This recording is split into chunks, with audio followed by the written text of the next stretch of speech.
सभी को नमस्कार। कहते हैं आप लोग, उम्मीद करता हूँ सभी लोग अच्छे ही होंगे, सुखी होंगे, संपन्न होंगे। और सभी को एक बार फिर से ओम नमः शिवाय, हर हर महादेव। आज फिर जो है हम आप सभी के समक्ष शिव पुराण कथा लेकर के उपस्थित हैं।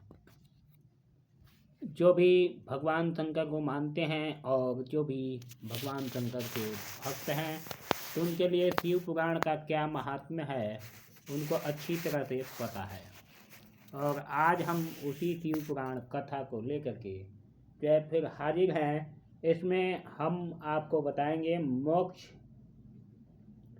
की प्राप्ति, यानी मोक्ष प्राप्त करने वाली जो विधियां हैं और पुण्य क्षेत्रों का जो वर्णन है, या काल विशेष में भिन्न भिन्न नदियों का जल में स्नान का जो उत्तम फल होता है उसके निर्देश, तथा तीर्थों के पाप में बचे रहने की चेतावनी, इन सभी के बारे में जानकारी हम आप सभी को देंगे।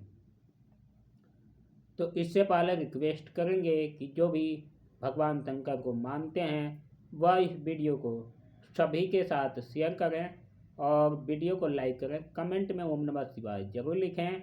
और जो है आप भी अगर भगवान शंकर के भक्त हैं तो चैनल को सब्सक्राइब कर लें और बगल में घंटी होगी उसे क्लिक करके ऑल कर लें, ताकि जब भी हम शिव पुराण कथा लेकर के आएँ उसका नोटिफिकेशन आप सभी को मिलता रहे। कमेंट में हर हर महादेव जरूर लिखें। वीडियो को लाइक जरूर करें। अगर आपको कथा पसंद आती है तो वीडियो को लाइक करना ना भूलें। शुरुआत से लास्ट तक वीडियो को देखेंगे तभी आपको समझ में आएगा। बहुत सारे लोग क्या करते हैं, 2 लाइन सुनते हैं उसके बाद से आगे बढ़ जाते हैं, जिसकी वजह से उनको ना जानकारी मिल पाती है और ना वो समझ पाते हैं। तो वीडियो को खास तौर से पूरा जरूर देखिएगा। तो चलिए वीडियो को शुरुआत करते हैं। ओम नमः शिवाय।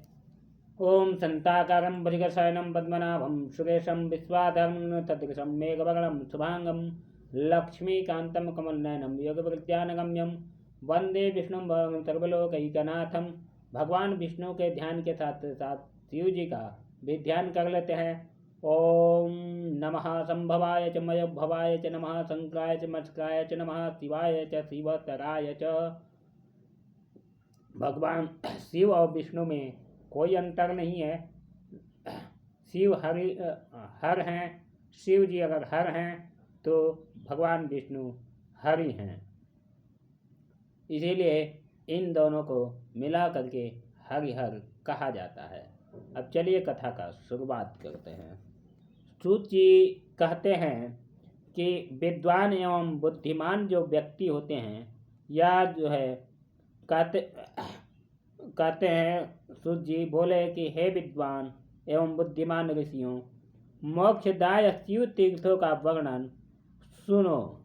यानी जो मोक्षदायिनी तीर्थ यात्रा हैं उनके बारे में जो है सुनिए, जो शिव क्षेत्रों का वर्णन करते हैं।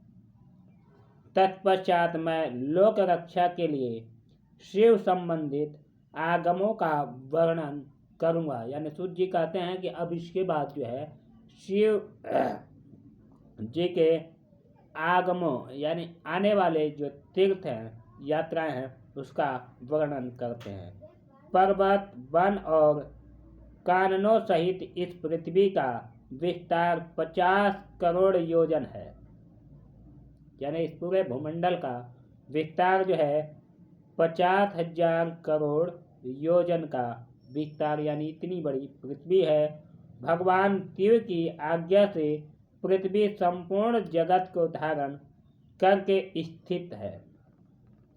भगवान शिव ने भूतल पर विभिन्न स्थानों में वहाँ के निवासियों को कृपा पूर्वक मोक्ष देने के लिए शिव क्षेत्र का निर्माण किया है।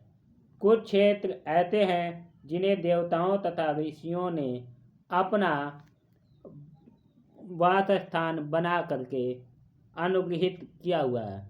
यानी कुछ तीर्थ, कुछ ऐसे शिव जी के तीर्थ ऐसे हैं जहाँ ऋषि मुनि अपना निवास स्थान बना करके बैठे हुए हैं।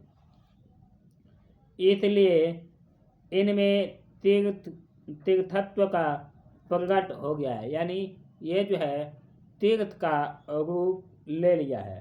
तथा अन्य बहुत से तीर्थ क्षेत्र भी ऐसे हैं जो लोगों की रक्षा के लिए स्वयं प्रादुर्भाव हुआ है। यानी कुछ तीर्थ ऐसे हैं भगवान शंकर के स्थान जो प्रादुर्भाव हुए हैं, जो प्रकट हुए हैं, ऐसे हैं जो लोगों का कल्याण के लिए और इस पृथ्वी लोक का कल्याण करने के लिए जो है प्रकट हुए हैं। तीर्थ और क्षेत्रों में जाने पर मनुष्य को सदा स्नान, दान, जप आदि करते रहना चाहिए। जब भी किसी भी तीर्थ पे जाएं तो वहाँ जप, दान इत्यादि करना चाहिए, श्रद्धा के साथ करना चाहिए। अन्यथा यह रोग, दरिद्रता तथा मुक्तता आदि दोषों का भागी होता है। अगर आप तीर्थ यात्रा करते हैं, स्नान, दान इत्यादि नहीं करते हैं तो वो आपको दरिद्रता ला सकती है, बाह्य रोग ला सकता है, मुक्तता ला सकता है, इस तरह की बीमारियां हो सकती हैं। जो मनुष्य इस भारतवर्ष के भीतर मृत्यु को प्राप्त होता है, यानी अपने भारत में जो मृत्यु को प्राप्त होता है, वह अपने पुण्य के फल से ब्रह्मलोक में निवास करके पुण्य क्षय के पश्चात पुनः मनुष्य योनि में ही जन्म लेता है। पापी मनुष्य पाप करके जो है दुर्गतियों में ही रहता है, और जो है ब्राह्मणों पुण्य क्षेत्र में पाप कर्म किया जाए तो वह और भी दृढ़ हो जाता है।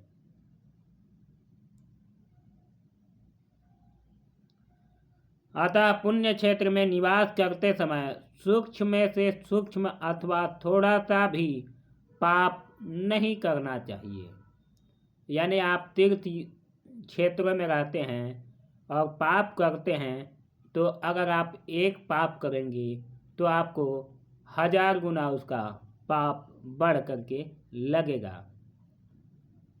जैसे कि अगर आप कोई तीर्थ यात्रा करते हैं तो आपके सारे पापों का नाश हो जाता है एक ही बार में, वैसे ही अगर तीर्थ क्षेत्र में अगर आप हैं और पाप करते हैं तो एक पाप आपके 1000 पाप करने के बराबर हो जाता है।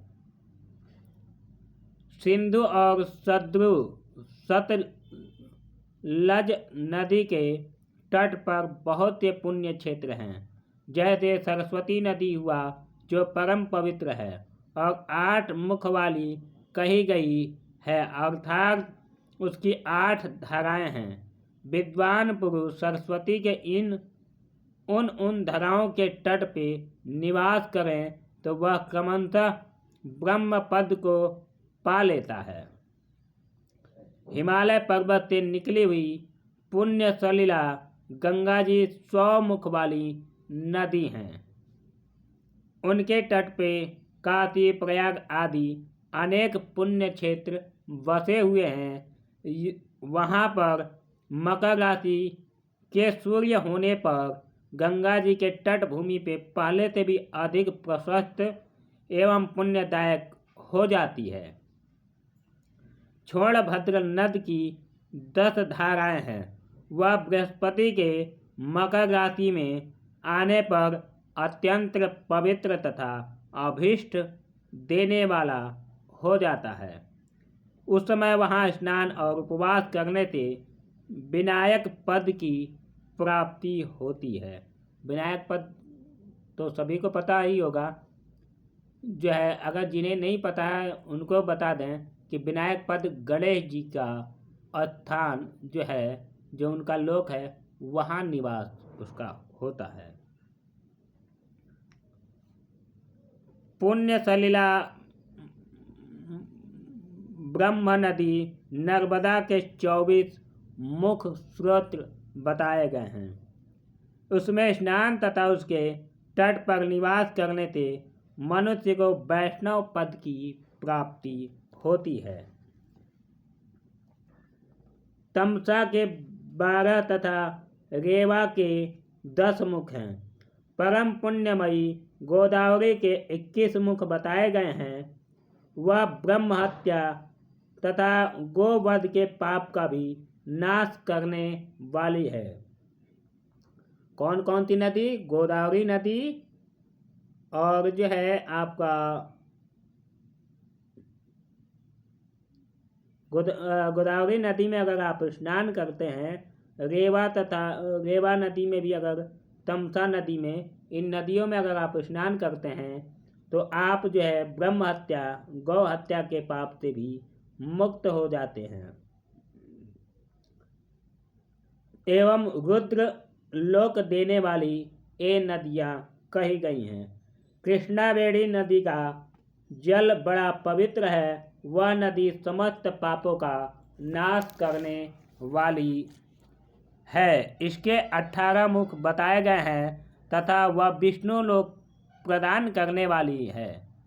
तुंगभद्रा के 10 मुख है। वह ब्रह्मलोक देने वाली नदी है। अगर तुंगभद्र नदी में अगर आप स्नान करते हैं तो वह जो है ब्रह्मलोक प्रदान कराती है, यानी आपका निवास स्थान ब्रह्मलोक जो है उससे आपको प्राप्ति होती है।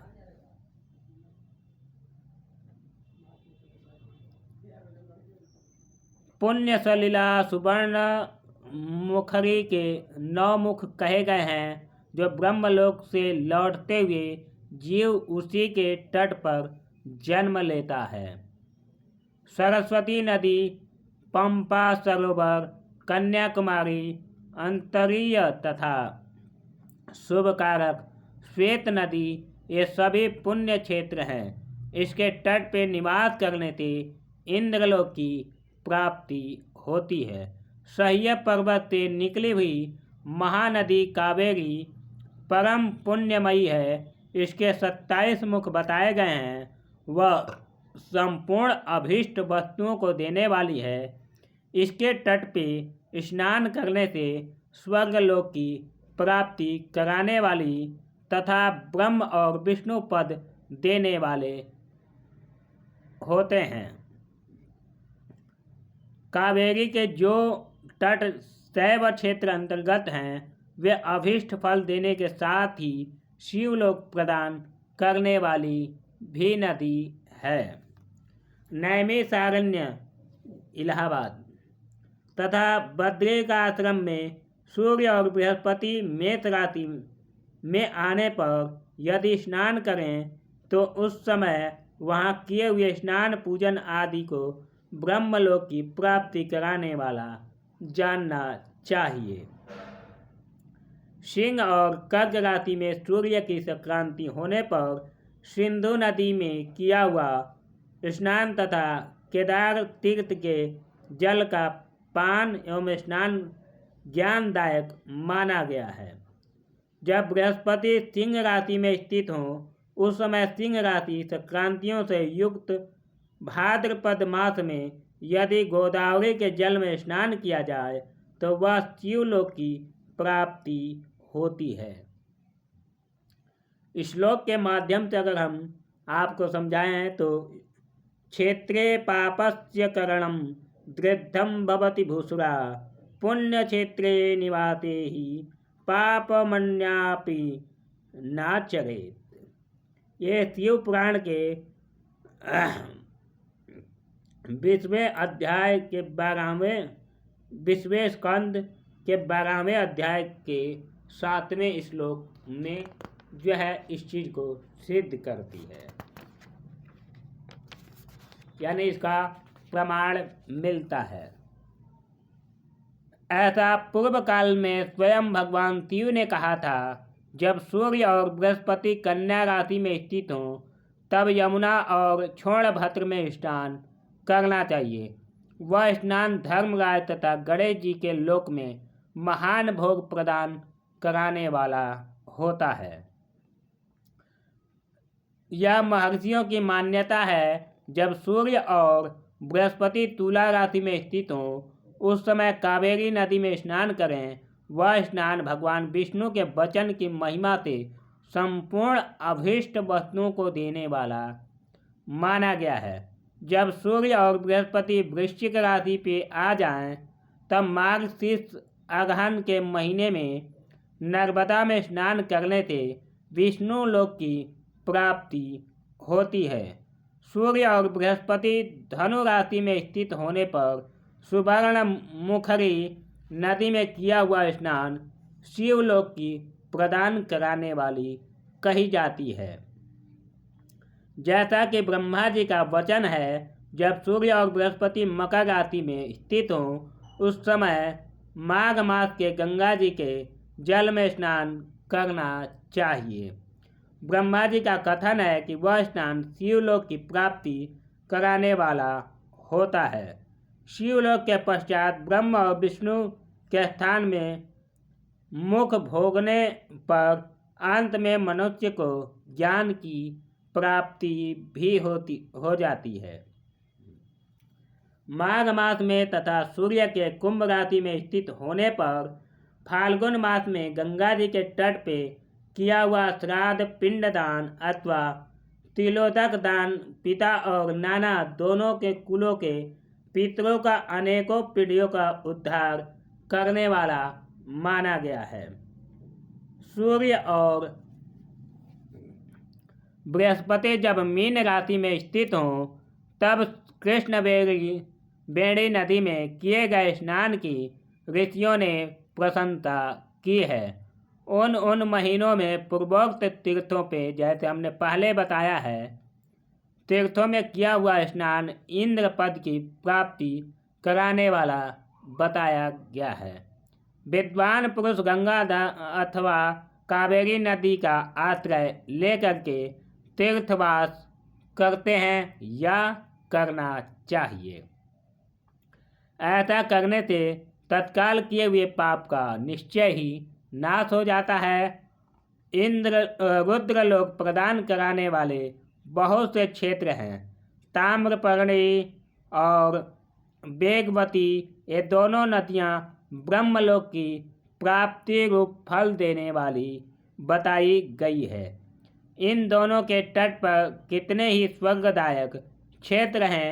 इन दोनों के मध्य में बहुत से पुण्यप्रद क्षेत्र भी मिलते हैं।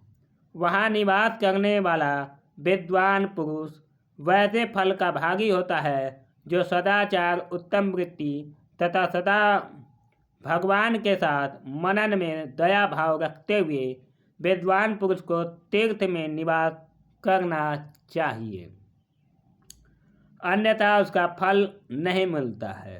पुण्य क्षेत्र में किया हुआ थोड़ा सा पुण्य भी अनेक प्रकार के वृद्धि को प्राप्त होता है तथा वहाँ किया हुआ छोटा सा पाप भी महान हो जाता है। यदि पुण्य क्षेत्र में रह करके भी जीवन बिताने का निश्चय हो तो उस पुण्य कल्प में उसका पहले का सारा पाप तत्काल नष्ट हो जाएगा, क्योंकि पुण्य को ऐश्वर्यदायक कहा गया है। ब्राह्मणों फिर कहते हैं कि हे ब्राह्मणों, तीर्थवास जनित पुण्य कायिका, वाचिका और मानसिक सारे पापों का नाश कर देता है। तीर्थ में किया हुआ मानसिक पाप वज्रलेप हो जाता है। यह कई कल्पों तक पीछा नहीं छोड़ता है। वैसा पाप केवल ध्यान से ही नष्ट होता है, अन्यथा नष्ट नहीं होता है। वाचिका पाप जप से तथा कायिका पाप शरीर को सुखाने जैसे कठोर तप से नष्ट होता है। अतः सुख चाहने वाले पुरुष को देवताओं की पूजा करते और ब्राह्मणों को दान देते हुए पाप से बच करके ही तीर्थ में निवास करना चाहिए। प्रमाणिक तौर पे शिव पुराण के विंध्येश्वर संद में जो 13वें अध्याय 13वें स्कंद के 36वें अध्याय में 38वां मंत्र जो है इसका प्रमाण है, जो कि बताता है पुण्य क्षेत्रे पुण्यम पुण्यम बहुधा मुच्यति। पुण्य क्षेत्रे कृतं पापम महदंडवपि जायते तत्कालं जीवनार्थं चेत पुण्येन क्षयमिष्यति। पुण्यमैश्वर्यदं प्राहुः कायिकं वाचिकं तथा मानसं च तथा पापं तादृशं नाशयेद्विजः। मानसं वज्रलेपं तु कल्पकल्पानुगम तथा। ये जो है शिव पुराण के आपका 12वें अध्याय के जो है समाप्ति यहीं पे होती है, जिसमें हम आपको जानकारी दिए पुण्य क्षेत्रों की और उसके फल की और नदियों की जो स्नान की जो विशेषता है उसकी जानकारी।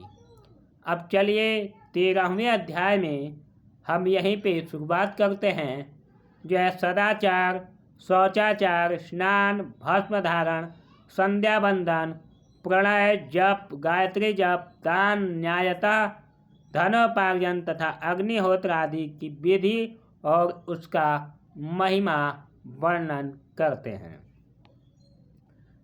ऋषियों ने कहा कि हे सूत जी, जब आप शीघ्र ही हमें यह सदाचार सुनाइए जिसमें विद्वान पुरुष पुण्य लोकों पर विजय प्राप्त करता है।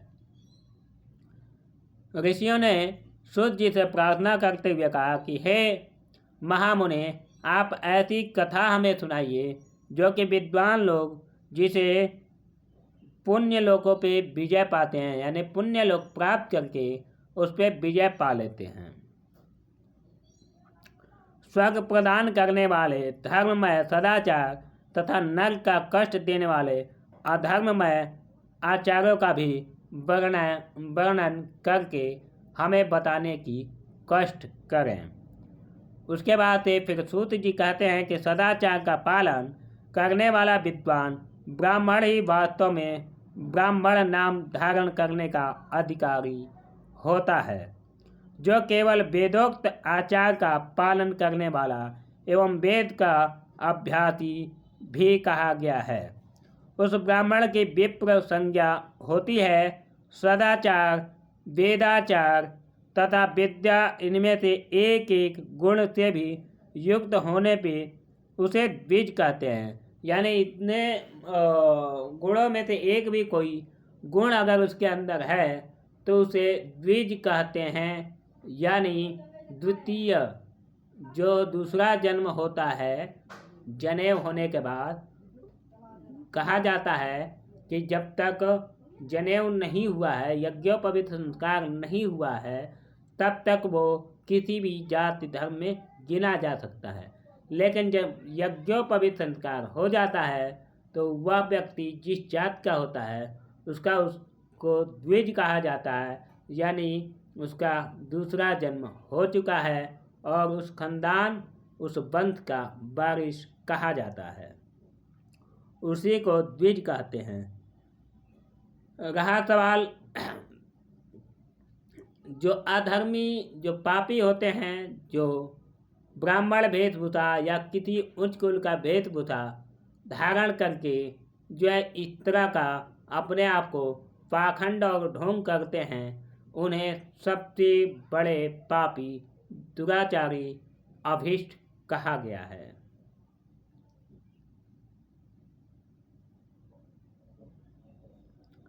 जिसमें स्वल्प मात्र ही आचार का पालन देखा जाता है, जिसने वेदाध्ययन भी बहुत कम किया है तथा जो राजा का सेवक, पुरोहित, मंत्री आदि है, उसे क्षत्रिय ब्राह्मण कहते हैं।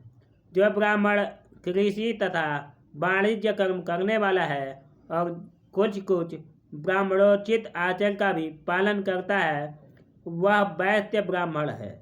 तथा जो स्वयं ही खेत जोतता है, हल चलाता है, उसे शूद्र ब्राह्मण कहा गया है। जो दूसरे के दोष देखने वाला और परद्रोही है, उसे चंडाल ब्राह्मण कहा गया है। उसे द्विज कहते हैं। इसी तरह क्षत्रियों में भी जो पृथ्वी का पालन करता है वह राजा है। जो दूसरे लोग राजत्वहीन क्षत्रिय माने गए हैं उन्हें वैश्य भी हैं, जो धान्य आदि वस्तुओं का क्रय विक्रय यानी व्यापार करते हैं, वह वैश्य कहलाता है। दूसरों के बड़े कहते हैं जो ब्राह्मणों क्षत्रियों तथा वैश्यों की सेवा में लगा रहता है वही वास्तव में शूद्र कहा जाता है।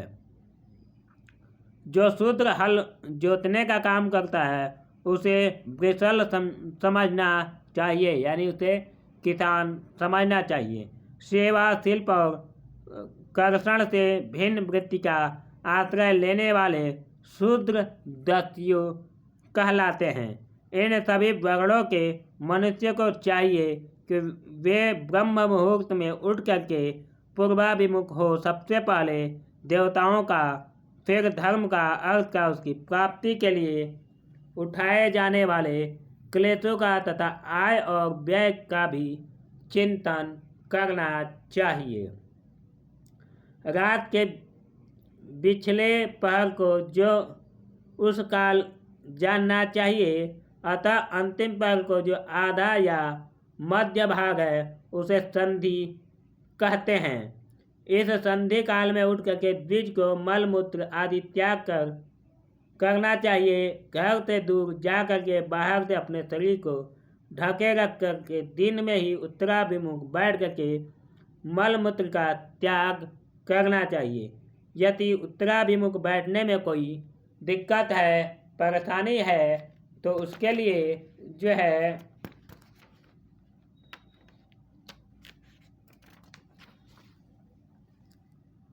रुकावट हो तो दूसरी दिशा की ओर मुख कर लेना चाहिए। जल, अग्नि, ब्राह्मण आदि तथा देवताओं का सामना बचा करके बैठे। मल त्याग करके उठने पर फिर उस मल को न देखें।